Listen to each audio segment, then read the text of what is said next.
మొదటి సామ్యూయేలు గ్రంథము 26వ వచనము, 26వ అధ్యాయము. మొదటి సామ్యూయేలు గ్రంథము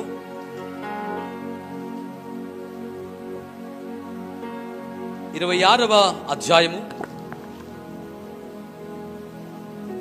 23వ వచనం చదివి సహాయం చేయండి. యెహోవా ఈ దినము నిన్ను నాకు అప్పగించినను, నేను యెహోవా చేత అభిషేకము నొందినవాడను. యెహోవా ఈ దినము నిన్ను నాకు అప్పగించినను, నేను యెహోవా చేత అభిషేకము నొందిన వానిని చంపనొల్లక పోయినందున ఆయన నా నీతిని నా విశ్వాసమును చూచి నాకు ప్రతిఫలము దయచేయును. చిన్న ప్రార్థన చేసుకుందాం. తలలో వచ్చి ప్రార్థనలో ఏకీభవిద్దాం. అలాగే మోకరించాల్సిన అవసరం లేదు. అలాగే తలలో వచ్చి కళ్ళు మూసుకుని ఈ వాక్యం కొరకై ప్రార్థన చేస్తూ, ఈ వాక్యం మన జీవితానికి, మన హృదయానికి దేవుడు అనుగ్రహించలాగున, ఈ వాక్యము మన వినికిడిలో దీవించబడినట్టుగా, మన హృదయంలో మన వినికిడిలో స్థిరపరచబడినట్టుగా అది కార్యము చేయలాగిన ప్రతి ఒక్కరు ప్రార్థన చేద్దాం. ప్రార్థన. మా ప్రియ పరిశుద్ధమైన దేవా, యేసుక్రీస్తు నామమున పేరిట ప్రార్థన చేస్తున్న మా ప్రార్థన ఆలకించండి. వాక్యం చెప్పుటకు నేను సిద్ధపడి ఉన్నాను. దయతో మరొకసారి వేడుకొనిస్తున్నాను, నన్ను అభిషేకించండి. నీ వాక్యము చెప్పుటకు సరి అయిన పాత్రగా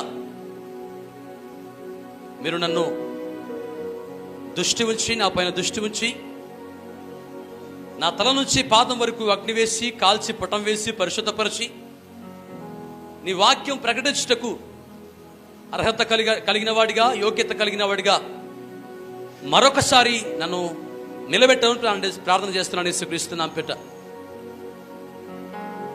తండ్రి, వినడి హృదయం, గ్రహించే మనస్సు నాకును ఇక్కడ కూడిన ప్రతి ఒక్క బిడ్డలకు దయచేసి ఈ వాక్యం ఏమాత్రం కూడా సాతాను ఎత్తుకుపోకున్నట్టుగా, వాక్యం వినబడుతూ ఉండగా ఎవరి తలంపులు కానీ దృష్టి కానీ మరలించకున్నట్టుగా నీ ఆత్మను తోడుగా ఉంచండి. ప్రతి వారి తలంపులకును వినికిడికిని దయచేసి దూతలను కావలిగా ఉంచి, ప్రతి మాట కూడా నీ నోట నుంచి వచ్చే ప్రతి మాట కూడా ప్రతి హృదయంలోనికి నేరుగా వినుటకు, కడ విత్తబడ్డకు, స్థిరపరచబడ్డకు, ఫలించుటకు నీ కృపణించి నడిపించి అభిషేకించండి. ఈ మాటలను నా జ్ఞానము చేత కాక, నా తలంపుల చేత కాక, నీ జ్ఞానము చేత, నీ తలంపుల చేత నేను మాట్లాడటకు నీ కృపనివ్వండి. ప్రభువా, నీ మాటలు ప్రకటించుటకు నన్ను పిలుచుకున్నారు, నన్ను ఎన్నుకున్నారు కనుక అది నిజమని, అది కేవలం నిష్ప్రయోజనము కాదని ఈరోజు మీరు నిరూపించుకొని మీరే వాడుకొని నడిపించమని యేసయ్య నామములో అడిగి వేడుకొనుచున్నాము తండ్రి. ఆమేన్, ఆమేన్, ఆమేన్. ప్రతి ఒక్కరు చక్కగా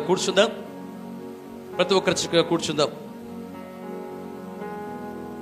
ఒకసారి పక్కన వారి వైపు తిరిగి వారికి షేకండ్ ఇచ్చి వందనాలు చెప్పి, యేసుక్రీస్తు నామములో చెప్పాలి అందరూ.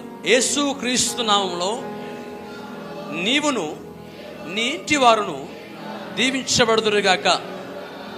నీవు కలిగి ఉన్న సమస్త కట్లన్నీ ఆయన రక్తము చేత విడిపించబడునుగాక, తెంపబడునుగాక. ఆమేన్, ఆమేన్. హల్లెలూయా. రెండు చేతులు పైకెత్తి హల్లెలూయా. మంచిది. మరొకసారి ఈ వాక్యం చదివి సహాయం చేయండి.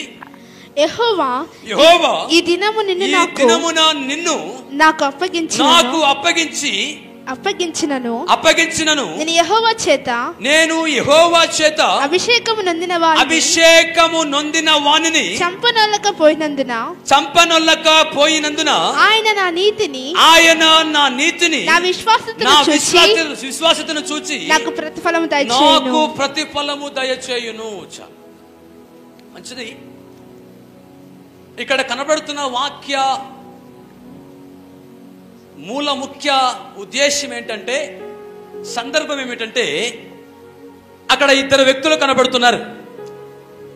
ఆ ఇద్దరు వ్యక్తుల మధ్యలో మరొక శక్తి కూడా కనబడతా ఉంది. అక్కడ మనకు రూఢిగా అర్థమవుతున్న వ్యక్తి ఎవరంటే దావీదు. దావీదు ఎవరితో మాట్లాడుతున్నాడంటే సౌలుతో. సౌలు ఎవరంటే దావీదు రాజుగా కానప్పుడు ఇశ్రాయేలు ప్రజలకు రాజుగా ఉన్నాడు.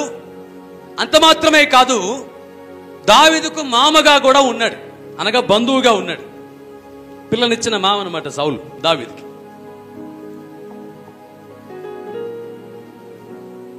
వీరిద్దరి మధ్యలో మనకు కనబడుతున్న వారు ఎవరంటే దేవుడు. ఏమన్నా హల్లెలూయా, హల్లెలూయా. అయితే ఇక్కడ సంఘటన ఏమిటంటే మనం జాగ్రత్తగా చూసుకున్నట్లయితే దావీదు అడవిలో ఉన్నాడు, సౌలు కూడా అడవిలో ఉన్నాడు. సరే, దావీదు అడవిలో ఉన్నాడు ఎందుకు అలా చూద్దాం. దావీదు అడవిలో ఉన్నాడంటే అర్థం ఉంది, కానీ సౌలు కూడా అడవిలో ఎందుకు ఉన్నాడు ఎందరికి తెలుసు. దావీదును తరిమి చంపడానికి సౌలు అడవిలో బండి తిరుగుతూ ఉన్నాడు. కానీ సౌలుకు దేవుడు అప్పగించిన పనేమిటి? నాతో మాట్లాడాలి. సౌలుకు దేవుడు అప్పగించిన పనేమిటి? ఇశ్రాయేలు ప్రజల్ని నడిపించమని, వారికి న్యాయము తీర్చమని దేవుడు అప్పగించాడు సౌలుకు పని. దాన్ని వదిలేసి సౌలు ఏం చేస్తున్నాడంటే దావీదు వెంబడి పెడతా ఉన్నాడు. దావీదు వెంబడి పెడుతున్నాడు అతను చంపడానికి, అతన్ని పాడు చేయడానికి, అతను నశింపజేయడానికి. ఒకరోజు రానే వచ్చింది. ఇక్కడ సందర్భాన్ని బట్టి మనం, ఇక దావీదు మాటను బట్టి మనం చూసుకుంటే దేవుడే సౌలును దావీదుకి అప్పగించాడంటే చంపివేయడానికి. ఎవరు అప్పగించారు? నాతో చెప్పాలి. ఎవరు? ఆయన ఎప్పుడు వచ్చాడు అప్పుడే బయటికి పోతున్నాడు. గాలికి వచ్చే వర్షం అంటే ఎక్కువసేపు ఉండదట. హల్లెలూయా, హల్లెలూయా. మంచిది ప్రియదేవుని బిడ్డలారా, దావీదు సౌలు చంపుతాడని చెప్పేసి భయపడి ఓ గుహలో పడుకున్నప్పుడు ఆ పక్కన గుహలో సౌలు వచ్చి పడుకున్నాడట. వీళ్ళు ఉదయాన్నే లేచి సౌలు వచ్చాడని తెలిసి వీళ్ళు పారిపోవడానికి ప్రయత్నం చేస్తూ ఉంటే అదే గుహలో ఒక ప్రక్కన సౌలును తన సైన్యం కూడా పడుకొని ఉందట. వాళ్ళు గాఢం తిరుగుతాడు, రాత్రంతా వెతికి గాలిసిపోయి పడుకున్నారు. వాళ్ళు నడుచుకుంటూ వస్తూ ఉంటే అక్కడ సైన్యం అక్కడ పడుకుంది. దావీదు నడుచుకుంటూ వస్తూ ఉంటే దావీదు సైన్యం నడుచుకుంటూ వస్తూ ఉంటే ఆ సైన్యం అక్కడ పడుకుంది. సైన్యం మధ్యలో ఇక్కడ సౌలు పడుకొని ఉన్నాడు.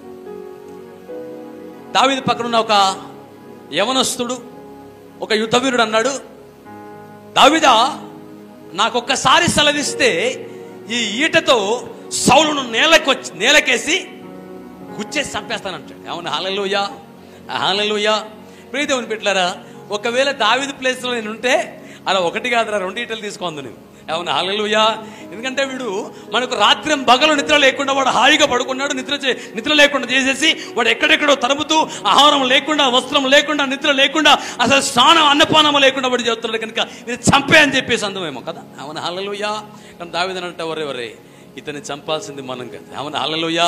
ఇతడు ఎవరంటే దేవుని చేత అభిషేకించబడిన వాడు కనుక ఇతన్ని మనం ముట్టకూడదు అని చెప్పాడట. అవును, హల్లెలూయా. ఆయన అనుకున్నాడట, ఆ వీరుడు అనుకున్నాడట, దావీదుకు జ్ఞానం లేదు, దేవుడే ఇతనికి సౌలును అప్పగిస్తే, ఇప్పుడు సౌలు చనిపోతే ఎవరు రాజు అవుతారు చెప్పాలి. సౌలు చనిపోతే రాజు ఎవరు అవుతారు? దావీదు అవుతాడు. సరే, చంపేస్తే అంటే దావీదు రాజు అయిపోతాడు. అడవిలో ఉండకుండా రాజగృహంలో ఉంటాడు కదా హాయిగా.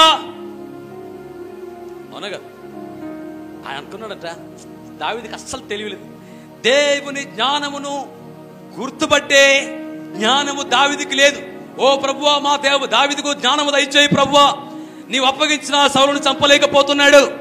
నీవు వాగ్దానం ఇచ్చిన ప్రకారంగా నువ్వు సింహాసనం ఇస్తా ఉన్నావు కదా, సింహాసనం వస్తా ఉన్నా కూడా ఇతడు ఆ కేవలం తృణీకరిస్తున్నాడు కనుక ఇతను క్షమించిన ఆయన అని ప్రార్థన చేయొచ్చు ఒకడు. అవును, హల్లెలూయా, హల్లెలూయా. మనలాంటి వాళ్ళు చాలా మంది అనుకుంటారు కదా. ఒక రోజు నేను ఇక్కడ సేవ చేస్తున్నప్పుడు దరిదాపు 2011 నుంచి 2015 వరకు ఇక్కడ సేవ చేశాను. 2015వ సంవత్సరం వరకు ఇక్కడ ఈ మందిరంలో సేవ చేశాను. అవును, హల్లెలూయా. అప్పుడు మా యొక్క తమ్ముడు సేవకు రాలేదు, ఇంకా మా చెల్లి కూడా సేవకు రాలేదు. ఆమె హల్లెలూయా.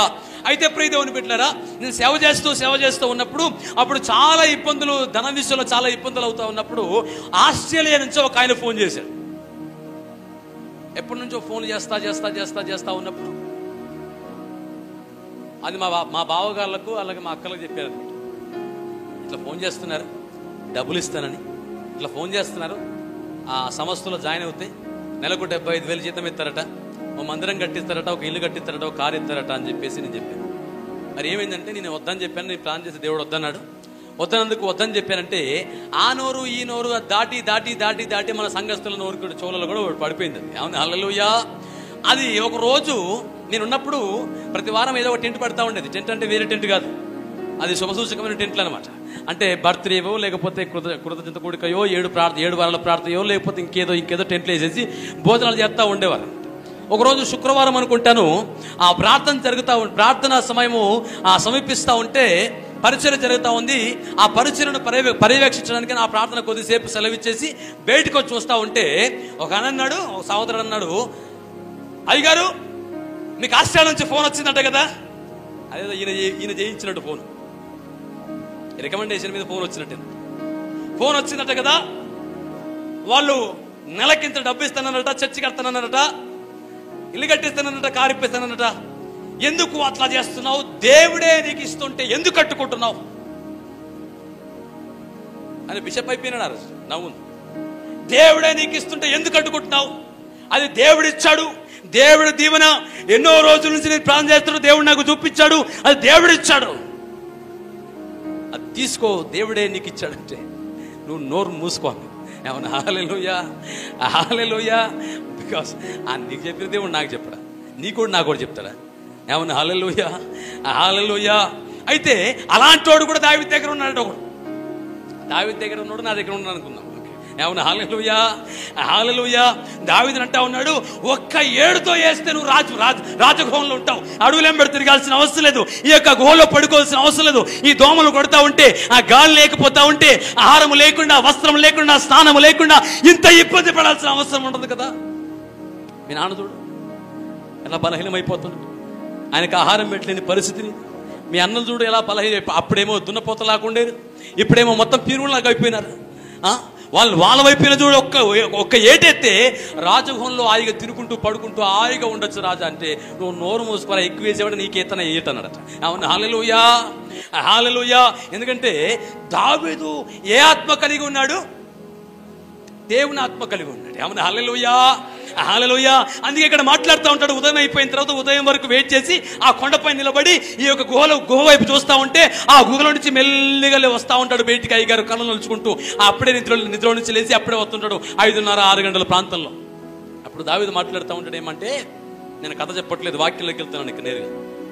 దావీదు మాట్లాడుతూ అంటా ఉంటాడు ఏంటంటే, రాజా సౌలా, రాత్రే దేవుడు నిన్ను నాకు అప్పగించాడు. ఏం చేశాడు? రాత్రే దేవుడు నన్ను నీకు అప్పగించాడు. కానీ అన్నప్పుడే అయ్యగారు కాలు వణికిపోతా ఉన్నాయి. అవును హల్లెలూయా. ఏంటి రాత్రంతా నా దగ్గరకు వచ్చాడట. ఆల్రెడీ అతని చెంగును కూడా కట్ చేసుకున్నాడు. ఎవరిది? ఆ సౌలుది. ఒకవేళ కాదని అంటాడేమో అని చెప్పేసి సౌలు చెంగును కట్ చేసుకుని ఒక బట్ట ముక్కను చూపిస్తూ, ఇక సౌలా ఇది నీ బట్ట ముక్కే కదా, ఒకసారి చూసుకో, నీ యొక్క ఆ చెంగులో నుంచి కట్ చేశాను. రాత్రే నిన్ను నాకు దేవుడు అప్పగించాడు, కానీ చెప్పకుండా వదిలేశాను. అవును హల్లెలూయా. అయ్యగారి గడగడ ఉనికిపోతున్నాడు. అవును హల్లెలూయా. ఆ చెంగును కోసిన వాడు, ఆ చెంగును కోయగలిగిన వాడు నా గొంతు కోయట ఎంత. అవును హల్లెలూయా. చెంగే టైం పడుతుంది కోయడానికి, కానీ గొంతు ఇలా అంటే తెగిపోతుంది. అవును హల్లెలూయా. ఆయన లోపల అనుకోవచ్చు సౌలు, ప్రభువా నీవు నా యందున్నావు కనుక ఈ రోజు దావీదు నుంచి తప్పించావు నాయన. అవును హల్లెలూయా. అయితే ప్రియదేవుడు దావీదు మాట్లాడుతున్న మాట, ఒక మంచి మాట, నాకు నచ్చిన మాట ఏంటంటే, సౌలా రాత్రికాల సమయం అందే యెహోవా నిన్ను నాకు అప్పగించాడు, కానీ చంపకుండా వదిలేశాను. ఎందుకో తెలుసా? నా విశ్వాస్యతను బట్టి, నా నీతిని బట్టి. ఆమెను హల్లెలూయా. ప్రియదేవుని బిడ్డారా, ఎందుకో ఇతడు రాజు అయిపోతాడని కాదు, అతను తప్పకుండా వదిలేసింది. రాజు కావాలంటే ఏం చేయాలి? సౌలును చంపాలి. సౌలు చనిపోతేనే రాజు అవుతాడు. ఒక రాజు బ్రతుకుండగా ఇంకొకడు రాజు కావడానికి వీల్లేదు. రాజ్యాంగ ప్రకారంగా. అవును, హల్లెలూయా. అయితే అతడు రాజును వదిలేశాడంటే నాకు రాజరికము లేకపోయినా పర్లేదు కానీ నీతిని మాత్రం విడిచిపెట్టను. అవును, హల్లెలూయా. నాకు రాజరికం లేకపోయినా పర్లేదు, ఈ అడవెంట తిరిగినా పర్లేదు కానీ నేను విశ్వాసతను మాత్రము విడిచిపోను. అవును, హల్లెలూయా. అదే అన్నాడు. ఒకసారి చదివి సాయించండి ఒకసారి. యెహోవా ఈ దినము నిన్ను నాకు అప్పగించినను నేను యెహోవా చేత అభిషేకం నొందిన వారిని చంపనొల్లకపోయినందున ఆయన నా నీతిని నా విశ్వాసతను చూచి నాకు ప్రతిఫలము దయచేయును. ఆమెను హల్లెలూయా, హల్లెలూయా. ఆయన అంటాడు ఏంటంటే నేను చంపుతును గాని నా క్రియలు నాలో లేవు కానీ దేవుని క్రియలు నాలో ఉన్నాయి. ఎవరి క్రియలు నాలో ఉన్నాయి? యెహోవా దేవుని యొక్క క్రియలు. ఎందుకంటే ఆది కాండంలో మనకు క్లుప్తంగా కనబడుతున్న మాట ఏంటంటే నరుని ఎలాగో చేశాడు దేవుడు, తన రూపము తన స్వరూపమందు చేశాడట. అవును, హల్లెలూయా, హల్లెలూయా. చూడండి ఇక్కడ దావీదు సౌలు ఎదుట ఎవరి స్వరూపమును కనుపరుచుకున్నాడంటే దేవుని స్వరూపము నా యందు ఉన్నదని కనుపరుచుకుంటూ ఉండండి. అవును, హల్లెలూయా. అవకాశం వచ్చింది కదా అని చెప్పేసి, అవసరం వచ్చింది కదా అని చెప్పేసి ఆ యొక్క బలాన్ని ప్రదర్శించడానికి ఏమాత్రం కూడా అతను చూడట్లేదు. అవును, హల్లెలూయా. ఒకసారి గమనించండి. దేవుడు మనకు అవకాశం ఇవ్వకపోయినా కానీ మన శత్రువుల పైన పగ తీర్చుకునే వారంగా మనం ఉండట్లేదా? చెప్పాలి తప్పసరి. అవును, హల్లెలూయా. ఒకవేళ దావీదుకు చెప్పినట్టుగా, దావీదుకు కల్పించినట్టుగా దేవుడు మన శత్రువుల పైన ఒరే వాడిని వెళ్ళి పొడిసైపోరని చెప్తే ఆగుతామను? 2 కత్తులు పట్టుకుంటాం. ఓ కత్తి దొరకకపోతే ఇంకో కత్తి దొరుకుతుందండి. అవును, హల్లెలూయా. అంత మాత్రం కాదు, ఒకవేళ నాకు దొరకడేమో, ఒకవేళ వాళ్ళు బలవంతుడు అని చెప్పేసి ఇంకొని కూడా వేసుకుంటాం పక్కన. ఒరే దేవుడు చెప్పాడు, యెహోవా దేవుడు రాత్రి కనబడి కలలో చెప్పాడు, వాడిని వెళ్ళి నీ శత్రువైన పలానా వాడిని పొడిచి చంపేసి అన్నాడు కనుక రారప్పుడు చెప్తా ఉంటారు. అవును, హల్లెలూయా. అంతెందుకు సార్, ఏ దేవుడు చెప్పకపోయినా పర్లేదు. అవును, హల్లెలూయా, హల్లెలూయా. వాళ్ళ మీద పంచాయతీకి గొడవకు రకరకాల వాటికి వెళ్ళిపోతూ ఉంటాం. దైవ సేవకుడు చెప్పిన అమ్మ అలా చేయకూడదంటే దేవుడు లేరు, ఎవరు లేరా? వాడు అట్లా చేస్తుంటే ఎట్లా ఉండాలి? ఎట్లా ఊరుకోవాలి? ఎన్నిసార్లు ఊరుకున్నా వాడు ఊరుకోవట్లేదు. ఎన్నిసార్లు మౌనంగా ఉన్నా నా యొక్క మౌనాన్ని చాతగానితనంగా వాడు చూస్తున్నాడు కనుక నా బలం ఏంటో చూపిస్తాను ఒకడు అంటాడు. అవును, హల్లెలూయా. మరొకడు అంటాడు యేసుప్రభు నమ్ముకున్నాను కాబట్టి బతికిపోయి, లేకపోతే నేను చర్చికి వెళ్తున్నాను కాబట్టి వదిలేసాను, లేకపోతే నా తడాక చూపించేవాడిని. ఒకప్పుడు యేసుప్రభు నమ్ముకోకొనుపు నేనేంటో తెలుసా? యేసుప్రభు నమ్ముకోకొనుకో నాకు ఇంత బాడీ ఉండేది, నాకు ఇంత బలం ఉండేది, అలాంటి వాడిని ఓడించాను, కొండను తన్నాను, గుట్టను తన్నేశాను, రకరకాలుగా మాట్లాడుతూ ఉంటారు. అవును, హల్లెలూయా, హల్లెలూయా. ఎక్కువ రెచ్చగొట్టామనుకోండి, యేసయ్యను పక్కన పెడితే నాకంటే పెద్ద రౌడీ. అవును, హల్లెలూయా. దావీదు ఏం మాట్లాడుతున్నాడు? అవన్నీ ముచ్చట మాట్లాడట్లేదు. అవును, హల్లెలూయా. అవన్నీ కథలు ఏం చెప్పట్లేదు.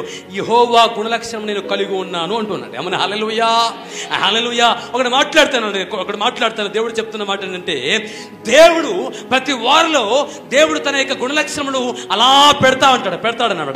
అవును, హల్లెలూయా. ఏం చేస్తాడు? ఆయన శ్రేష్టమైన ఒక శైలిని దేవుడు మనలో ప్రతి వారిలో పెడతా ఉంటాడు, ప్రతి హృదయంలో పెడతా ఉంటాడు, ప్రతి నాలుక పైన పెడతాడు, ప్రతి తలంపులో పెడతాడు. ఆయన శైలిని పెడతా ఉంటాడు. పెట్టి ఏం చేస్తాడంటే ఆయనే అవకాశం ఇస్తాడు దాన్ని దాటడానికి. వీడు దాడుతాడా? నా శైలిని విడిచిపెడతాడా? నాలో ఉన్న గుణలక్షణాలను విడిచిపెడతాడా? లేక అలాగే నా వాక్యము కొరకు, నా మాట కొరకు స్థిరంగా నిలబడతాడా లేదని చూస్తాడు. దావీదుకు దేవుడే ఇచ్చాడు అవకాశము. దావీదుకు సౌలును చెప్పడానికి దేవుడే అవకాశం ఇచ్చాడు. కానీ దేవుని యొక్క ఆలోచన ఏంటంటే నేను అవకాశం ఇచ్చినా నేను ఉండమన్నట్టుగా ఉంటేనే వీడు నా కుమారుడు. ఆమెను, హల్లెలూయా.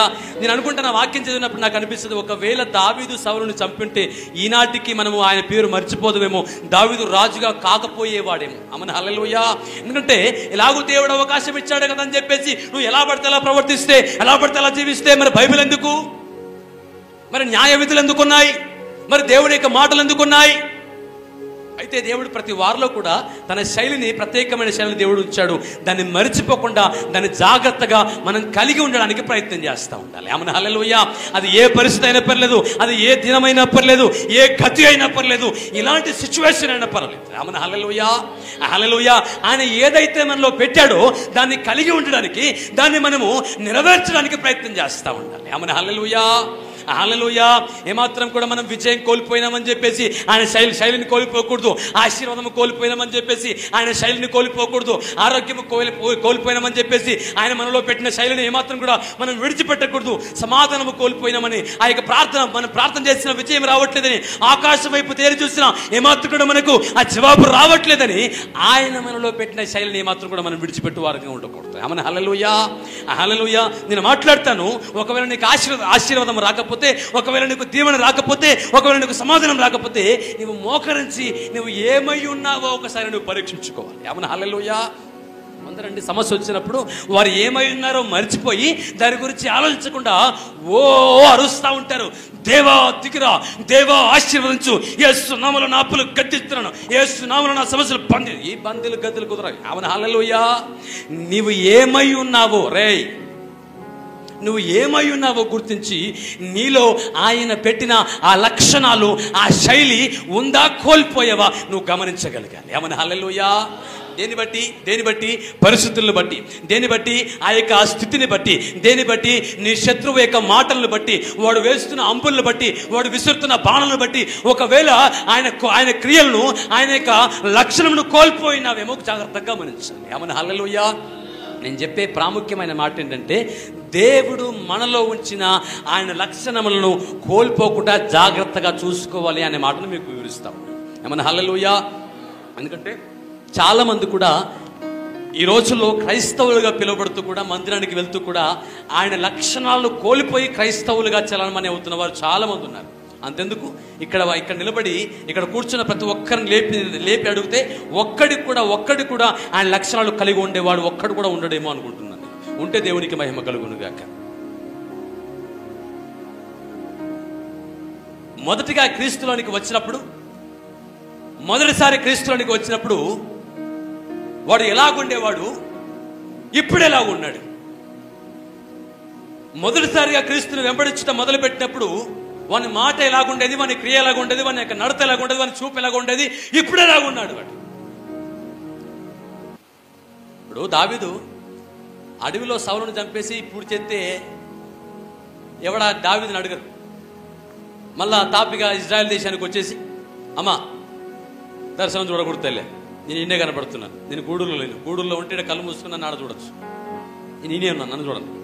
లేకపోతే మీ అయ్యగారు చూస్తున్నారేమో, ఆయన ఛత్తీస్గఢ్లో ఉన్నాడు, వచ్చినా కనపడతాడు వచ్చేవారు. నేను దర్శనాలు చూడాల్సిన అవసరం లేదు.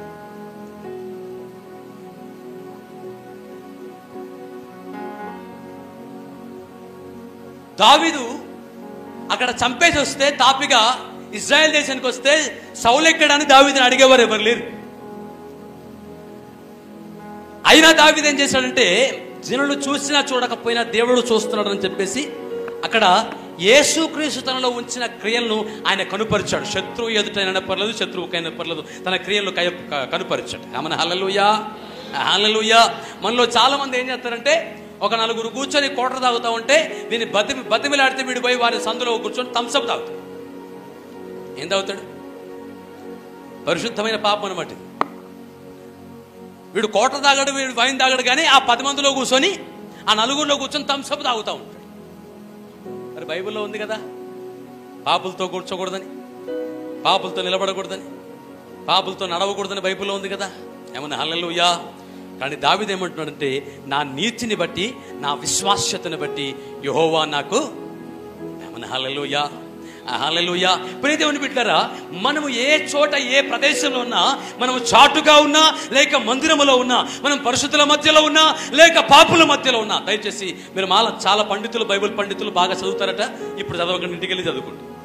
నేను వాక్యం చెప్తాడు, వాక్యం చెప్తాను ఎందుకు నాకు అంత డిస్టర్బ్ చేయకూడదు, నా వైపు చూడాలంతే. ఏమన్నా హల్లెలూయా, హల్లెలూయా.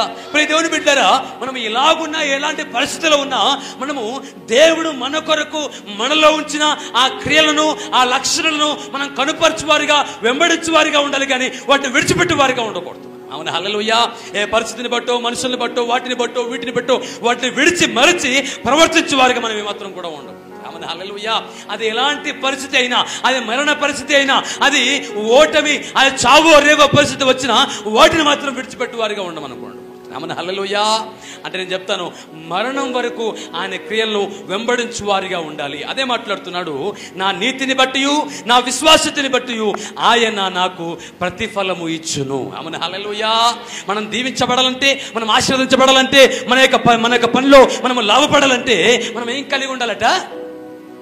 నాట్ ఓన్లీ ప్రేయర్, ప్రార్థన ఒకటి కాదు.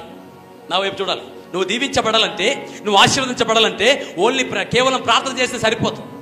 కేవలం మందిరానికి కోసం సరిపోదు. తలబట్టలు వేసుకొని మందిరానికి కోసం సరిపోదు. అది అయ్యగారితో ప్రార్థన చేయించుకోవడం సరిపోదు. కానుకలు దిశంబాగాలి సరిపోదు. దేవుడు నీలో వచ్చిన క్రియలను నువ్వు కలిగి దాన్ని ప్రవర్తించగలిగాలి. ఈ మాటకు మరొక దగ్గర కూడా మాట్లాడుతూ ఉంటాడు దేవుడు. ఒకని గంట 5 నాణ్యాలు ఇచ్చాడు, మరొకరికి 3 నాణ్యాలు ఇచ్చాడు, మరొకరికి 1 నాణ్యం ఇచ్చాడు. మీకు తెలుసు, వివరించాను. నేను మధ్యలోకి వెళ్ళిపోతాను, నేను వాక్యంలోకి వెళ్ళిపోతాను. 5 నాణ్యాలు కలిగిన వాడు ఏం చేశాడు? దాన్ని అభివృద్ధి పరుచుకున్నాడు, దాన్ని పొందుకొని దాన్ని అభివృద్ధి పరుచుకున్నాడు. 3 నాణ్యాలు కలిగిన వాడు ఏం చేశాడు? దాన్ని పొందుకొని దాన్ని ప్రేమించి అభివృద్ధి పరుచుకున్నాడు. కానీ 1 నాణ్యం తీసుకున్నవాడు ఏం చేశాడు? దాన్ని విసర్జించి, దాన్ని అసహించుకొని, దాన్ని ఏమాత్రం కూడా అనుభవించకుండా, దాన్ని అభివృద్ధి పరచకుండా ఆ భూమిలో పాతి పెడితే తిరిగి యజమానుడు వచ్చి ఏం చేశాడు? వాడిని కారాగార శిక్ష వేసి, కారాగారంలో వేసి కఠిన శిక్షను వానికి అమలు చేశాడు. Amen hallelujah. అలాగే నేను చెప్తాను, యేసు క్రీస్తు నిన్ను నన్ను లోకం నుంచి పిలుచుకున్న తర్వాత, మనం రక్షణలోకి వచ్చిన తర్వాత వాక్యము చేత బోధించి కొన్ని లక్షణాలను నీలో పెట్టాడు. కలిగి ఉండమన్నాడు, నన్ను వెంబడించమన్నాడు, నన్ను చేయమన్నాడు. ఒకవేళ చేయకపోతే, దాన్ని అభివృద్ధి పరచకపోతే మనం కూడా శిక్షకు పాత్రలం అవుతాము. ఒకవేళ దాన్ని కలిగి ఉంటే మనం దాని ఫలితం చూస్తాము, ఫలభరితంగా మనం జీవిస్తాం. ఆమేన్ హల్లెలూయా. నేను అంటాను, నేటికి క్రైస్తవ జీవితము, క్రైస్తవ సమాజము బడకపోవడానికి గల కారణము, బడకపోవడానికి గల కారణం ఏంటంటే, వాడు దేవుని క్రియలను మరిచి, దేవుడు వాడిలో వచ్చిన ఆ యొక్క శైలిని, ఆ యొక్క లక్షణాలను విడిచిపెట్టి వాడు ప్రవర్తిస్తున్నాడు కనుక వాడు ఇంకా అలాగే నాశనం అవుతా ఉన్నాడు, పాడైపోతా ఉన్నాడు. ఆమేన్ హల్లెలూయా. హల్లెలూయా. మీలో చాలా మందికి ప్రశ్నలు వస్తాయి. ఇంకా ఎందుకు నేను దీవించబడట్లేదు? ఇంకా ఎందుకు నేను ఆశీర్వదించబడట్లేదు? నేను ఆ యొక్క గురి పెట్టుకున్నాను, ఇల్లు కట్టుకోవాలని. ఎప్పుడో గురి పెట్టుకున్నాను ఆ యొక్క కారు కొనుక్కోవాలని. ఎప్పుడో గురి పెట్టుకున్నాను అభివృద్ధిలోకి రావాలని. నాకు ప్రవచనం కూడా వచ్చింది, ఆశీర్వచనం కూడా వచ్చింది. మరి ఏ ఆరాధనలో కూడా పడుకోవడం అనేది, ఆడైతే నువ్వు అలసిపోయి పడుకున్నావు అనుకున్నా, మరి ఈడేంద్రా అనుకున్న వారికి పరిశుద్ధాత్మ దేవుడు చెప్పే మాట ఏమిటంటే, ఆయన లక్షణములు మరిచిపోయి ఆయన వెంబడించే వారికి ఏమాత్రం కూడా ఫలితము ఉండదని వాక్యం సెలవిస్తా ఉంది. ఆమేన్ హల్లెలూయా. ఆయన వెంబడించుకోరు వాక్యం సెలవిస్తా ఉంది. ఆయన వెంబడించుకోరు వారు ఆయన సిలువనెత్తుకొని తగ్గింపుతోను దీన మనసుతోను సాత్వికము కలిగి ఆయన వెంబడించాలని వాక్యం సెలవిస్తాం. ఆమేన్ హల్లెలూయా. ఆయన వెంబడించే వారు ఏం చేయాలట? ఆయన లక్షణములు కలిగి, ఆయన గుణములు కలిగి, ఆయన పద్ధతులు కలిగి, ఆయన ఆలోచనలు కలిగి, ఆయన క్రియలు కలిగి ఆయన వెంబడించాలి. ఆమేన్ హల్లెలూయా. ఒకసారి ఇప్పుడు పరీక్షించుకుంటే మనలో ఎవరి గుణ లక్షణాలు కలిగి ఉన్నాము, మనలో ఎవరి క్రియలు కలిగి ఉన్నాయి, మనలో ఎవరి చూపులు కలిగి ఉన్నాయి. వాళ్ళు అంటారు, వీడచ్చు వాళ్ళ అల్లాకనే అంటారు కదా, వీడచ్చు వాళ్ళ అమ్మలాగానే అంటాడు, వీడచ్చు వాడు మేనమామలాగా అంటారు, వాడు మేనత్తలాగా అంటారు. ఆమేన్ హల్లెలూయా. మరి మీరెవరిలాగా ఉన్నారు? అవి లోకలకు అవి బాగా సూట్ అవుతాయి. కానీ యేసుక్రీస్తుని అంగీకరించిన మనము, యేసుక్రీస్తుని వెంబడిస్తున్న మనము, యేసుక్రీస్తు రక్తంలో కడగబడిన మనము, యేసు రక్తము చేత కొనబడిన మనము, మనలో ఎవరి లక్షణములు ఉన్నాయి చెప్పగలుగుతారా? కొందరు కళ్ళు మూసుకొని వాక్యం ఉంటున్నారు. మీరు చాలా పరిశుద్ధులు, దేవుడు ఇంకా మిమ్మల్ని పరిశుద్ధులుగా చేయను గాక. మనలో ఎవరి లక్షణాలు ఉన్నాయి, ఎవరి గుణాలు ఉన్నాయి, ఎవరి మాట తీరుంది, ఎవరి నడక తీరుంది, ఎవరి ఆలోచన తీరుంది. ఒక ఆయన అంటాడు, నన్ను సార్ నేను ఇప్పటికీ 1000 సార్లు నేను చూశాను, 100 సార్లు చూశాను, ప్రైజ్ లాడ్ చెప్తే నేను నేరుగా చెప్పట్లేదు, ఎవరైనా టచ్ చేసి అయ్యగారు నువ్వు పలానా వాడు ప్రైజ్ లాడ్ చెప్తున్నట్టు చెప్తున్నాను.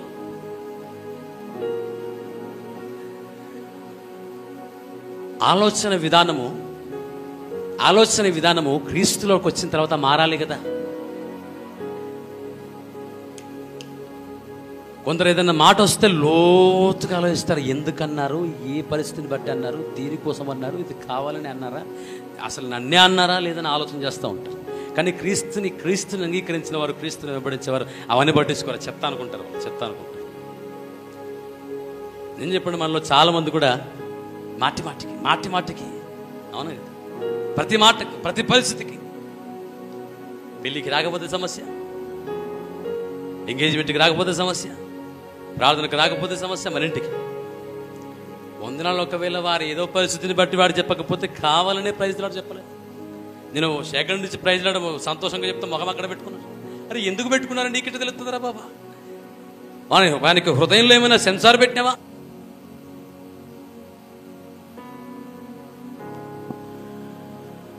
ఏమన్నా హల్లెలూయా. చాలా మంది కూడా యేసుక్రీస్తుని వెంబడించిన వారుగానే ఉంటారు. కానీ లోకుల కంటే బహు ఘోరంగా ఆలోచించే వారు చాలా మంది మనలో ఉంటారు. లోకుల కంటే బహుఘోరంగా, బహుహీనంగా కూడా ఆలోచన చేస్తూ ఉంటారు. అవసరమైతే లోకలు చెప్తారు, యేసు ప్రభు నమ్ముకున్నావు కదా, ఇట్లా ఎందుకున్నావు అంటారు మనం కదా. ఏమన్నా హల్లెలూయా. యేసు దేవుని నమ్ముకున్నావు కదా, చర్చికి వెళ్తావు కదా, ఇట్లా మాట్లాడుతున్నావు ఏంటంటారు. అవునా హల్లెలూయా. ఒక్కోసారి అన్యులే మనకు న్యాయం తీరుస్తూ ఉంటారు. ఒరే అట్లా చేయకూడదురా, ఇట్లా చేయకూడదురా, అట్లా మాట్లాడకూడదురా, ఇట్లా మాట్లాడకూడదురా, అరే నీ పిల్లని అట్లా చూసుకొని, భర్తను అట్లా చూసుకొని, అమ్మని నీ తల్లిని అట్లా చూసుకొని, తండ్రిని అట్లా చూసుకొని అన్నులు చెప్పే పరిస్థితి మనకు. ఎందుకో ఆయన పెట్టిన గుణలక్షణం మనం ఎప్పుడో మర్చిపోయాం.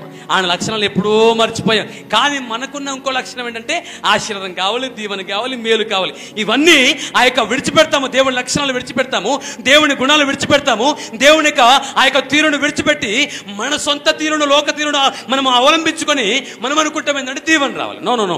యేసుక్రీస్తు దీవెనలు మనలో ఉండాలంటే యేసుక్రీస్తు లక్షణాలు కూడా మనలో ఉండాలి. ఒకటి అడుగుతాను చెప్పండి. మీరు అందరూ సెల్ ఫోన్లు వాడతారు కదా, వాడకపోయినా కొందరు మీ అందరికీ సెల్ ఫోన్లు తెలుసు కదా. అమెరికాకు ఫోన్ చేయాలంటే ఏం కావాలి? మొబైల్ కావాలి. మొబైల్లో ఏముండాలి? రీఛార్జ్ ఉండాలి. ఏ రీఛార్జ్? అమెరికాకు వేరే కంట్రీకి పోవడానికి, కాల్ చేయడానికి, మాట్లాడడానికి తగిన బ్యాలెన్స్ రీఛార్జ్ ఉండాలి. ఆ తాలూకా రీఛార్జ్ ఉండాలి. లేకపోతే కుర్రం అంటది, కట్ అయిపోతుంది. ఏమన్నా హల్లెలూయా. ఎందుకంటే ఏమంటుందంటే మీరు ఫోన్ చేయడానికి సరిపడా బ్యాలెన్స్ లేదు. అవును హల్లెలూయా. నువ్వు ప్రార్థించినప్పుడు దేవుని నీ స్వరము దేవునికి వినపడాలంటే, నీ ప్రార్థన దేవునికి వినపడాలంటే నీవు కూడా ఆయనకు కలిసే విధంగా నీ ప్రవర్తన కలిగి ఉండాలి. ఆ రీఛార్జ్, ఆ బ్యాలెన్స్ నీలో ఉండాలి. గూడూరికి ఫోన్ చేయాలంటే, లేకపోతే ఆంధ్రాకు ఫోన్ చేయాలంటే, లేక కర్ణాటక ఫోన్ చేయాలంటే ఈ రీఛార్జ్ సరిపోతుంది మా ఏస్టడీ. అవునా? సరిపోతుందేమో. కానీ వేరే దేశానికి, వేరే కంట్రీకి ఫోన్ చేయాలంటే ఇప్పుడు మనం చేసుకునే రీఛార్జ్ ఏమాత్రం కూడా సరిపోతూ. అందుకే ఆయన ఏం చేశాడంటే మీ మొర ఆయనకు వినపడాలని ఆయన కొన్ని లక్షణాలు నీలో పెట్టాడు, కొన్ని గుణాలు నీలో పెట్టాడు, కొన్ని ఆ యొక్క నడవడిక నీలో పెట్టాడు. అవి కలిగి దాని ప్రకారం చేస్తేనే నీ ప్రార్థన ఆయనకు వినపడుతుంది. అవి కోల్పోయి నువ్వు ఎంత మొత్తుకున్నా, ఎంత మొరపెట్టినా, తల కిందికేసి కాళ్ళు పైకేసిన పూర్తి ఉపవాసం ఉన్నా కానీ ఏమాత్రం కూడా ప్రార్థన అక్కడ పోదు. ఆమెను హల్లెలూయా. ఇప్పుడు మీ దాంట్లో సరైన బ్యాలెన్స్ లేకుండా, మీ దాంట్లో సరైన రీఛార్జ్ చేయకుండా వాడు ఫోన్ లేపట్లేదని చెప్పేసి గింజుకుంటే ఏమంటారు? నేను పిచ్చోడు అంటాను. అవును హల్లెలూయా. ఇప్పుడు ఫోన్ చేసి నాకు వాడు ఫోన్ లేపట్లేదని చెప్పేసి ఇంకోసారి చేసావు, నేను 10 సార్లు చేసిన వాడు ఫోన్ లేపట్లేదని చెప్పేసి నువ్వు అలిగి మూల కూర్చున్నావు అనుకోండి. నాలంటోడు వచ్చి ఏమైందంటే నాకు దేవుడు ఫోన్ లేపట్లేదు, నాకు ఫోన్ ఏమాత్రం కూడా ఫోన్లు చేసి మాట్లాడట్లేదని చెప్పేసి నువ్వు అన్నావు అనుకోండి. నాలంటోడు వచ్చి అది ఒక నంబర్ కొట్టి ఫోన్ చేస్తే అందులో రీఛార్జ్ లేదని చెప్పేస్తుంది. వాళ్ళకి గాడిదారు, ముందు రీఛార్జ్ చేసుకున్న తర్వాత ఫోన్ చేయి, అప్పుడు కలుస్తుంది, అప్పుడు ఆయన మాట్లాడతాడు, ఆయన జవాబు ఇస్తాడు, నీకు విడుదల ఇస్తాడు ఆయన. ఆమెను హల్లెలూయా. ఈయన రీఛార్జ్ చేసుకోడు, తగిన బ్యాలెన్స్ పెట్టుకోడు, కానీ ఆయన క్రియలు కలిగి ఉండడు, కానీ ఆయన లక్షణాలు ఏమాత్రం కూడా కలిగి ఉండకుండా వాటిని విడిచిపెట్టి వీడు ప్రార్థన చేస్తానంటే దేవుడు వినాలంట. దేవుడు వినేసి అది ఎట్టా ఉన్నా పర్లేదు, ఆయన బ్యాలెన్స్ లేకపోయినా పర్లేదు, వీని దగ్గర ఆయన లక్షణాలు లేకపోయినా పర్లేదు, ఆయన గుణం లేకపోయినా పర్లేదు, దేవుడు వచ్చి విని ప్రార్థన విని జీవితంలో గొప్ప మేలు చేయాలట. ఆమెను హల్లెలూయా. ఇది చాలా విచిత్రంగా ఉంటుంది. కొందరు అంటారు, అయ్యగారు నాకు పిల్లలు కావాలి, ఒకడు ఉన్నాడు మా దగ్గర, నాకు పిల్లలు కావాలంటాడు. ఇదేమో ఇంకో దాంతో తిరుగుతాడు.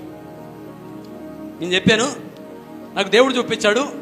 నేను 20 రోజులు ఆ యొక్క సంపూర్ణ ఉపవాసం ఉన్నప్పుడు దేవుడు చూపించాడు ఆయన గురించి. అయ్యా నువ్వు వేరే అమ్మాయితో తిరుగుతున్నావు, నీ భార్యని కాకుండా నీ వేరే అమ్మాయితో తిరుగుతున్నావు, దేవుడు నాకు ఉదయం పూటనే దర్శనం చూపించాడు, దాన్ని మానుకుంటే నీకు జాబ్ వస్తుంది, పిల్లలు అవుతారని చెప్పేసి అన్నాను. అవునయ్య గారు నేను పొరపాటు చేస్తున్నాను, విడిచిపెడతానన్నా. నేటికి ఇంకా విడిచిపెట్టలేదు అంటాడు. నాకు దేవుడు ఏం చేశాడు అంటాడు మొన్న ఫోన్ చేసి. నాకేమాత్రం కూడా పిల్లలు కావట్లేదు, నాకేమాత్రం కూడా జాబ్ రావట్లేదు, నాకు చాలా బాధేస్తుంది. దేవుడు ఎందుకు నాకు కార్యం చేయట్లేదు, ఎందుకు నా ప్రార్థన దేవుడు వినట్లేదు అని చెప్పేసి తెగ బాధపడిపోతున్నాడు, తెగ ఫీల్ అయిపోతున్నాడు అంటే. దాన్ని మాత్రం విడిచిపెట్టడానికి ఇష్టపడట్లేదు. దేన్ని? ఏమన్నా హల్లెలూయా, హల్లెలూయా. దేవుడు ఏమన్నాడు? పరిశుద్ధంగా ఉండమని చెప్పాడు. దేవుడు పరిశుద్ధమైన జీవితాన్ని కలిగి ఉండమన్నాడు, పరిశుద్ధమైన చేతులు ఎత్తి ప్రార్థన చేయమన్నాడు, నీతిని కలిగి ఉండమన్నాడు. ఇక్కడ దావీదు చెప్తున్న ప్రకారంగా నా నీతిని బట్టి నా విశ్వాసతని బట్టి యెహోవా నాకు ప్రతిఫలం ఇచ్చాను. ఆమెను హల్లెలూయా, హల్లెలూయా. వాడేమంటాడంటే నా ప్రార్థన దేవుడు వినట్లేదు, దేవుడు నా మొర వినట్లేదు, నాకు జాబ్ ఇవ్వట్లేదు, నాకు గర్భఫలం ఇవ్వట్లేదు అని మొర బాధపడతా ఉన్నట్టు. ఆమెను హల్లెలూయా, హల్లెలూయా. నేనంటున్నాను ప్రియ దేవుని బిడ్డలారా, నీలో నిజముగా ఆయన నీతి, ఆయన విశ్వాసము నువ్వు కడ వరకు కాపాడుకోగలిగితే, నువ్వు దాంట్లో నిలిచి ఉండగలిగితే ఆయన తప్పకుండా ప్రతిఫలం ఇస్తాడు. నువ్వు గట్టిగా ఏడ్చిగా గోలు పెట్టాల్సిన అవసరం లేదు. నేను మాట్లాడుతున్నాను, నువ్వు గట్టిగా ఏడ్చి గగ్గోలు పెట్టాల్సిన అవసరం, నీ అవసరం కొరకు నువ్వు కేవలం ప్రార్థిస్తే చాలు, దేవుడు అద్భుతం చేస్తాడు. ఎప్పుడంటే ఆయన క్రియలు నువ్వు కలిగి ఉన్నప్పుడు, ఆయన శైలి నువ్వు కలిగి ఉన్నప్పుడు. ఆమెను హల్లెలూయా, హల్లెలూయా. అందుకే ఒక దగ్గర మాట్లాడుతూ ఉంటాడు కదా, అదే ఆ యొక్క కీర్తన గ్రంథం 18:20 వచనంలో మాట్లాడుతూ ఉంటాడు, నా నీతిని బట్టి యెహోవా నాకు ప్రతిఫలం ఇచ్చెను, అలాగే నా నిర్దోషత్వం బట్టి యెహోవా నాకు ప్రతిఫలం ఇచ్చెను అంటాడు. ఆమెను హల్లెలూయా. అంటే దోషము లేని వాడిగా ఉంటే ఆయన ఎవరు? ఆయన అంటే మన దేవుడు. దోషము లేనివాడు, పాపం లేనివాడు. మనం కూడా పాపం లేనివాడిగా, దోషము లేనివాడిగా ఉండగలగాలి. దేవుడు మన ప్రార్థన వినాలి అంటే ఆ పూటకు ప్రభా నన్ను క్షమించని ప్రార్థన చేసి, మళ్ళా పూట వచ్చినప్పుడు ప్రభా నన్ను క్షమించని ప్రార్థన చేస్తూ కుదరదు. ఆమెను హల్లెలూయా. నీవు ఏ పరిస్థితులు అయినా ప్రతి దినము కూడా, ప్రతి క్షణము కూడా నీవు పరిశుద్ధముగా నీ పరిశుద్ధులను కాపాడుకుంటూ, నీ నీతిని కాపాడుకుంటూ క్రీస్తు కొరకు జీవించగలిగితే దేవుడు నీ కొరకు అద్భుతము దాచి ఉంచినవన్నీ కూడా నీకు దేవుడు అనుగ్రహిస్తాడు. ఆమెను హల్లెలూయా. నువ్వు ఏ పని చేస్తున్నా పర్లేదు, ఏ ప్రయత్నము చేస్తున్నా పర్లేదు, దేవుడు నీ ప్రార్థన కాదు కదా, నీ తలంపులు చూసిన వెంటనే నీకు దేవుడు అద్భుతం చేస్తూ ఉంటాడు. నా జీవితంలో చాలాసార్లు నేను ప్రార్థించక మునిపే నేను తలంచిన తలంపుల బట్టి దేవుడు అనేక అద్భుతాలు చేశాడు. ఆమెను హల్లెలూయా, హల్లెలూయా. మనం ప్రార్థన చేసినా కూడా ఆ యొక్క అద్భుతాలు జరగట్లేదు అంటే అర్థం ఏంటి? ఆయన మనలో పెట్టిన శైలి మనం కోల్పోయామని అర్థం. కనుక మన ప్రార్థన దేవుడు వినప్పుడు ఏం చేయాలంటే మోకరించి, ప్రభా నీ శైలిని నేను కోల్పోయినాను ప్రభా, నీ ఏ శైలి అయితే కోల్పోయినావో దాన్ని ప్రాక్టీస్ చేయాలి. ప్రాక్టీస్ చేయడం మొదలుపెట్టాలి. ఈ ఉదయకాల సమయంలో దేవుడు నాతో మాట్లాడిన మాట, ఎప్పుడైతే మనం కోల్పోయిన దేవుని యొక్క క్రియలను మనము మరలా చేయడానికి ప్రయత్నం చేస్తూ ఉంటామో, కొద్దిగా మనలో ఉన్న ఆ యొక్క బాధలు, వేదనలు, దుఃఖము, అసమాధానము, ఆ రోగము, అప్పులను కూడా అలా మనల్ని విడిచిపెట్టి వెళ్ళిపోతూ ఉంటాయి. ఆమెను హల్లెలూయా. ఎప్పుడైతే ఆయన క్రియలు మనలోనికి ప్రవేశిస్తూ ఉంటాయో, ఆయన శైలి, ఆయన యొక్క క్రియలు మనలోనికి ఎప్పుడైతే మనలో ఇంపోర్ట్ చేసుకుంటూ ఉంటామో, ఆటోమేటిక్గా మనలో ఉన్న ఆ యొక్క బాధ, వేదన, ఆ యొక్క దుఃఖము, ఆ యొక్క శోధన, ఆ యొక్క శాపములన్నీ కూడా మనల్ని విడిచిపోతూ ఉంటాయి. ఆమెను హల్లెలూయా, హల్లెలూయా. నేను అంటాను, ఎప్పుడు కూడా ఆయన క్రియల చేత నువ్వు నింపబడి ఉంటే నిన్ను ఏవి కూడా నిన్ను తాకలేవు. ఆ యొక్క బాధ కలిగిన, ఆ యొక్క వేదన కలిగే ఏ యొక్క సంఘటనలు కూడా నేను తాకడానికి ఏమాత్రం కూడా ప్రయత్నం చేయవు. ఆమెను హల్లెలూయా. ఇంకా నిన్ను తాకుతా ఉన్నాయి శోధనకరమైన బాధలంటే, వేదనకరమైన దుఃఖం ఇంకా నిన్ను వెంబడిస్తుందంటే నీలో ఆయన క్రియలు కరువై ఉన్నాయని నువ్వు గ్రహించగలగాలి. ఆమెను హల్లెలూయా. నేను చెప్పేది ఒకటే పాయింట్ కావచ్చు కానీ అది నీ జీవితాన్ని మార్చగలిగే మాట అది. ఆమెను హల్లెలూయా. నువ్వు ఎప్పుడు అసమాధానం కలిగి ఉంటావు, ఎప్పుడు రోగము కలిగి ఉంటావు, ఎప్పుడు వేదన కలిగి ఉంటావు అంటే ఆయన క్రియలు నీలో లేకుండా ఉన్నప్పుడే నువ్వు శోధన కలిగి ఉంటావు, వేదన కలిగి ఉంటావు. అంటాను, ఆయన క్రియలు నీలో ఉంటే ఎంతటి శోధన ఉన్నా నువ్వు సంతోషంగా ఉంటావు. ఆమెను హల్లెలూయా. ఆయన క్రియలు నీలో ఉంటే ఎంతటి బాధ వచ్చినా నువ్వు దుఃఖపడకుండా ధైర్యంగా ఉంటావు. ఏంటంటే ఒకనాడు యేసుక్రీస్తును దీవిస్తాడు. ఆమెను హల్లెలూయా. ఒకనాడు యేసుక్రీస్తును ఒక నిరీక్షణ కలిగి ఉంటావు. ఆమెను హల్లెలూయా. ఆయన క్రియలు లేకపోతే ఇంకెప్పుడు దీవిస్తాడు, ఇంకా దీవెన నా జీవితంలో లేదు, నా బ్రతుకులో లేదు అని నిరుత్సాహపడి కృంగిపోతా ఉంటావు. ఆమెను హల్లెలూయా. కానీ ప్రియ స్నేహితులారా, ప్రియ దేవుని బిడ్డలారా, నువ్వు ఎప్పుడైతే ఆయన మనలో ఉంచిన క్రియలను నువ్వు కలిగి ఉండి దాన్ని వెంబడించగలుగుతావో నీలో ధైర్యము, నీవు చెప్పుకోకుండా నీకు ధైర్యం వచ్చేస్తూ ఉంటుంది. ఏమన్నా హల్లెలూయా. పరిశుద్ధాత్మ దేవుడు నీలో సహవాసం చేస్తూ ఉంటాడు. ఎందుకంటే ఆయన క్రియలు నీలో ఉన్నాయి కనుక, ఆయన నీవు ఒకటైపోతావు కనుక, ఆయన నీవు ఒకటే కనుక, ఆయన నీతో ఉండి నడిపిస్తూ ఉంటాడు. నీకు మేలుకరమైన శాంతికరమైన దినం ఏదని నడిపిస్తూ నీకు శాంతియు సమాధానమును కలగజేస్తూ విజయము కలగజేస్తాడు ఆయన. ఆమెను హల్లెలూయా. కనుక ప్రతి ఒక్కరు మోకరించినట్లయితే ప్రియ స్నేహితులరా, ఈ చిన్న పాయింట్ని ఇచ్చిన లెసన్ని మీరు గమనించండి. నేను ఇప్పుడే చెవిని పెట్టకండి. దేవుని దగ్గర మోకరించి అడిగినప్పుడు దేవుడి మాటలు మీకు ప్రకటించమన్నాడు, దేవుడి మాటలు మీకు తెలియపరచమన్నాడు.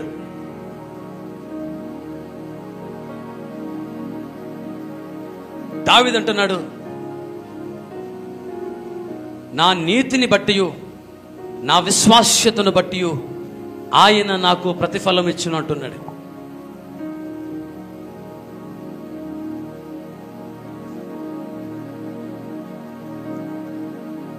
ప్రతి ఒక్కరిలో దేవుడు ఆయన తలంపులను పెట్టి ఉన్నాడు, ఆయన క్రియలను పెట్టి ఉన్నాడు. ప్రతి ఒక్కరిలో దేవుడు ఒక ప్రత్యేకమైన శైలిని ఉంచాడు. దాన్ని కోల్పోయి దాన్ని విడిచిపెట్టి జీవిస్తే ఆయన ప్రతిఫలం ఇవ్వడు. మన ప్రార్థన అంగీకరింపబడదు. మనం దీవెనకరంగా ఉండము, మనం ఆశీర్వాదకరంగా ఉండము.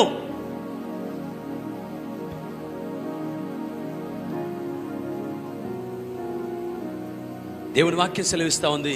ప్రియ దేవుని బిడ్డలారా, సాతానంట అనేకులకు గురుడితనం కలుగజేస్తూ ఉంది.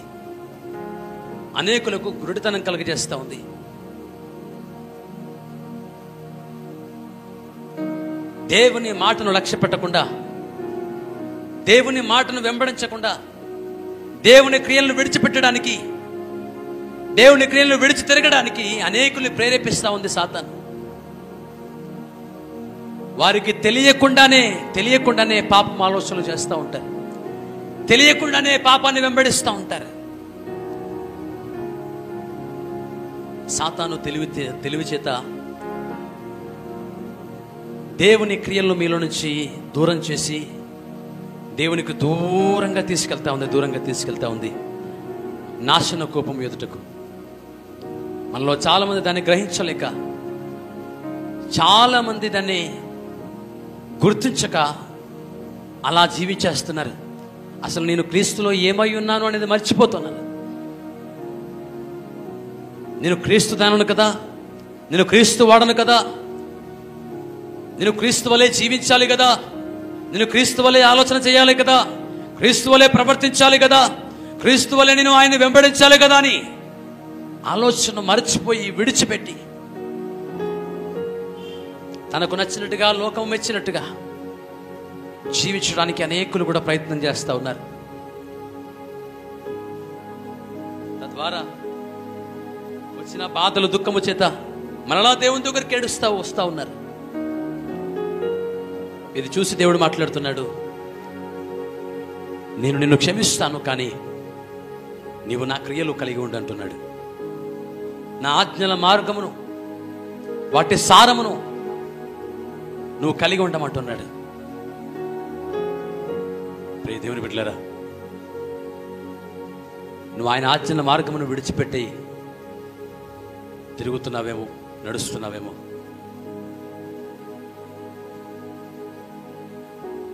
లోకపు యొక్క తీరును వెంబడిస్తున్నావేమో.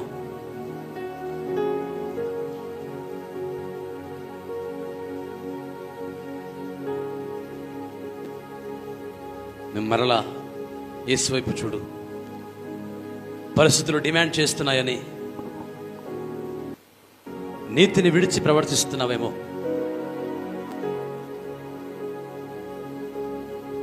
నిన్ను విసుగుస్తున్న పరిస్థితులను బట్టి, మనుషుల్ని బట్టి నీ వల్ల అవ్వట్లేదని విశ్వాసాన్ని మర్చిపోయినావేమో, విశ్వాస్యతను మర్చిపోయినావేమో.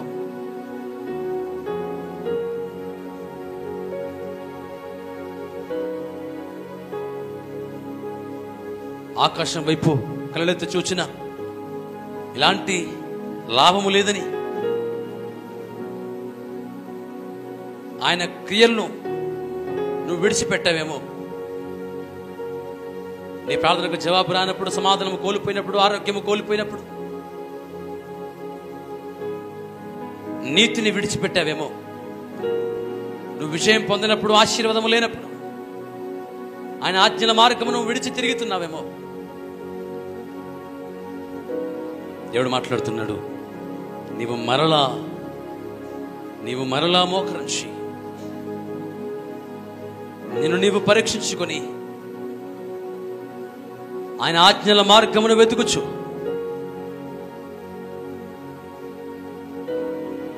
ఆయన నీలో అమర్చిన ఆయన క్రియలను మరలా చేయడానికి నువ్వు ప్రయత్నం చేసినప్పుడు నీకు తెలియకుండానే నీ పరిస్థితులని ఆయన చక్కబెడతాడు. నీకు తెలియకుండానే నీ స్థితిగతులను ఆయన బాగు చేస్తాడు. నీ ఆరోగ్యాన్ని బాగు చేస్తాడు. నీ ఆశీర్వాదాన్ని, కోల్పోయిన ఆశీర్వాదాన్ని మరలా ఇస్తాడు. నీ ఓటమిని విజయంగా మారుస్తాడు.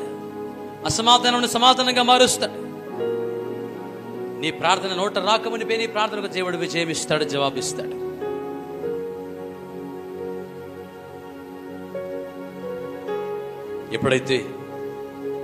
ఎప్పుడైతే ఆయన నీలో ఉంచిన ఆ క్రియల్ని చేయడానికి నువ్వు ప్రయత్నం చేస్తూ ఉంటావో,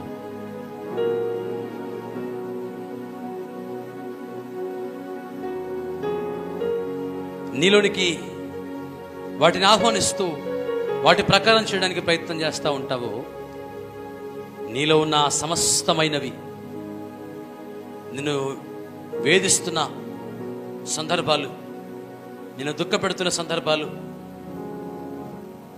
నీకు నెమ్మది లేకుండా చేస్తున్న సందర్భాలు, అవన్నీ కూడా నీలో నుంచి నిన్ను విడిచి వెళ్ళిపోవడం మొదలవుతాయి. ఎప్పుడంటే నీవు ఆయన క్రియలు కలిగి ఉన్నప్పుడు, ఆయన జీవించమన్నట్టుగా జీవించినప్పుడు, దైవ సేవకులను బట్టు, నీతిమంతులను బట్టు, విశ్వాసులను బట్టు, సంఘమును బట్టు, లేక అన్యులను బట్టు, స్నేహితులను బట్టు, బంధువులను బట్టు నువ్వు కోల్పోయిన విశ్వాసాన్ని, కోల్పోయిన విశ్వాస జీవితాన్ని, నీతి జీవితాన్ని మరలా ఆహ్వానించు, మరలా స్వీకరించు, మరలా కలిగి ఉండడానికి ప్రయత్నం చేయి. ఒకవేళ ఇక్కడ ఆ విశ్వాస జీవితాన్ని, నీతి జీవితాన్ని విడిచిన వారు ఒకవేళ ఉంటే, దానికి కారణమైన వాటిని విడిచిపెట్టండి.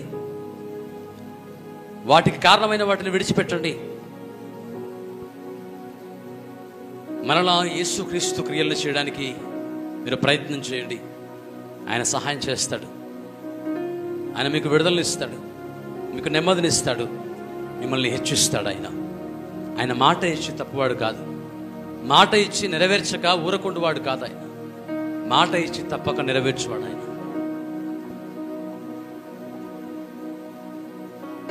ప్రార్థన చేసుకుందాం.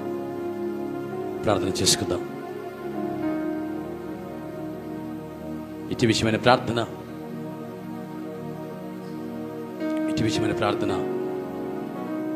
మన మధ్యలో సహోదరి రత్నమ్మ గారు ప్రార్థన చేస్తారు. మన మధ్యలో ఉన్న సహోదరి రత్నమ్మ గారు ఇప్పటి వరకు విత్తబడిన వాక్యం కొరకు ప్రతి వారి చెవిలో, వినికిడిలో స్థిరపరచబడినట్టుగా, ఆశీర్వదించబడినట్టుగా, అది క్రియ చేయనట్టుగా, ప్రతి వారు వారి క్రియలను, వారి స్థితిని, వారి స్థానమును తెలుసుకొని వారు ఏమై ఉన్నారో క్రీస్తులో వారు గ్రహించి వారు క్రీస్తులో వెంబడించినట్టుగా ఆయన కృప వారికి తోడుగా ఉన్నట్టుగా మన మధ్యలో ఉన్న సహోదరి రత్నమ్మ గారు ప్రార్థన చేస్తారు.